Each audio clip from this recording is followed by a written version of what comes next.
Hello and welcome to another one of our product review videos. So today we're going to be reviewing some MDF primer made by Leyland Trade, and it's white.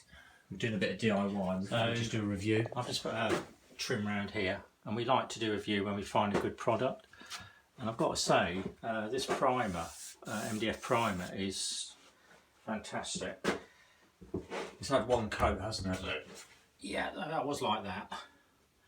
I've sealed the edges underneath and sides, and just to show how good it's just, I've just brushed it on. It dries, if you look at it drying at the moment, it's drying nice and flat, which is quite good. It dries quite quick, but you can see that the coverage is really good.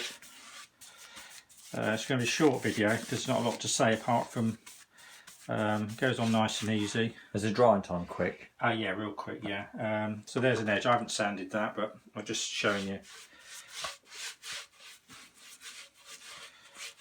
It definitely covers well, and you're not using that much, are you? No.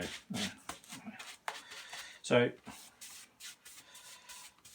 how much was that tin? This was 12 quid. Normally, I would just buy normal primer, undercoat. We've used Zinsta before, but I thought we have a review on our channel about Zinsta, and it's from Screwfix. If you want, you can check that out. Yeah. That is really good stuff, isn't it? Yeah, that stuff.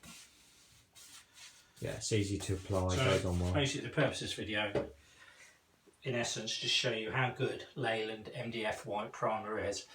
And that was 12 quid for that little tin, but it does go quite a way.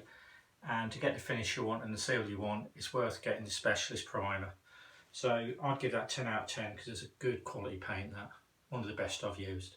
Okay. Anyway, if you're looking to prime MDF, kitchen cupboards, skirting board, whatever you're doing, shelving, I'd grab yourself some of that. And I do believe they do it in a grey as well, and one or two other colours. You'd have to check. So B&Q, 12 quid. I'm sure other people sell it. Hope the video helps somebody. Right, thanks very much for watching.